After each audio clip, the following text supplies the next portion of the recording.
Right, Mr. Wolfson, in 2024, there was a staggering amount of 40 billion rands that was paid for out of pocket by medical aid scheme members.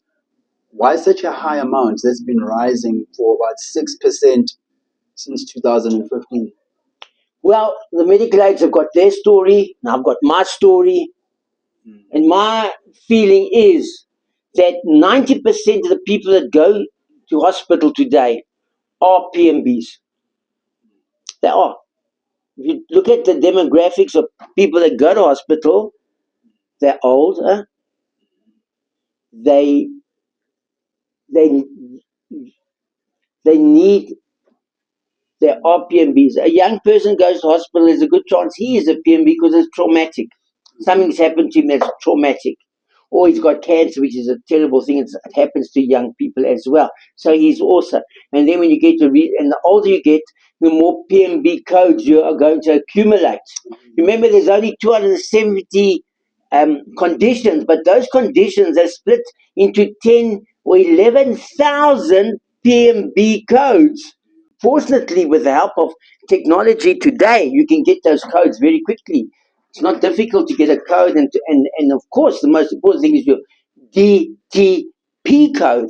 Tell me more about that. That DTP code is vital because, say, a guy goes into hospital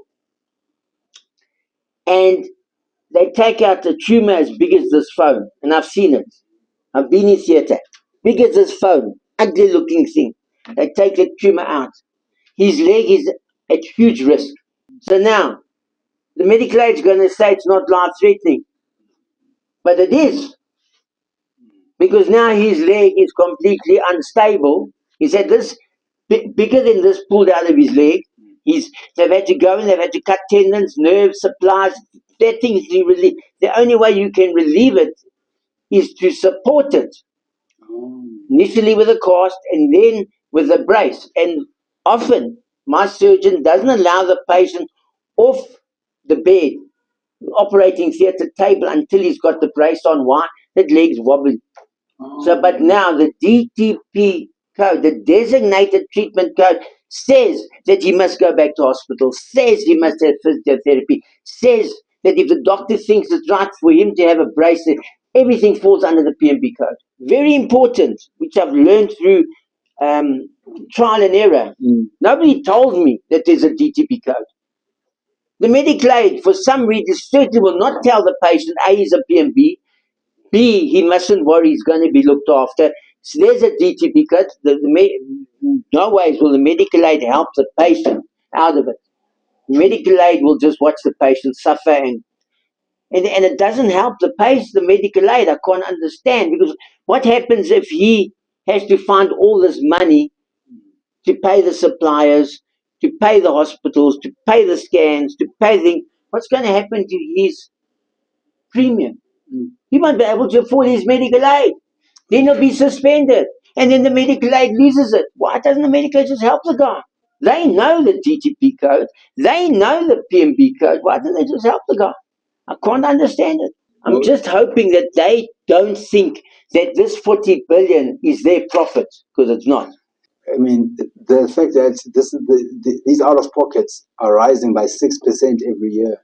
Well, I don't think there's anything to be proud of, and I don't think the medical aids must be proud of it. I think the medical aid should try and reduce that number drastically. By reducing that number, they can offer a very good product at a very lower price and get hundreds of more people into the business. Right, and then graduates that are looking at coming into either your industry or the health industry, what would your advice be to them?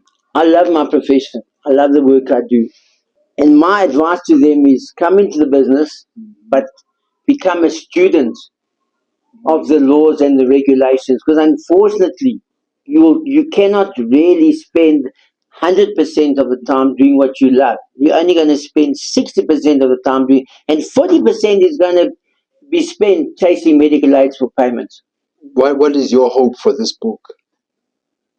My hope for this book is to help people not lose their money. Help suppliers like me not lose our money. And now that I've studied more and I've researched more, I understand what needs to be done. My book is going to tell people how to speak to the medical aids, how to fill in the forms, how to write motivations. And my book is going to teach the public to take their own health in their own hands. Don't rely on the doctor for a PMB code. The doctor says you've got osteoporosis. Nothing stops you from finding out what PMB code you are.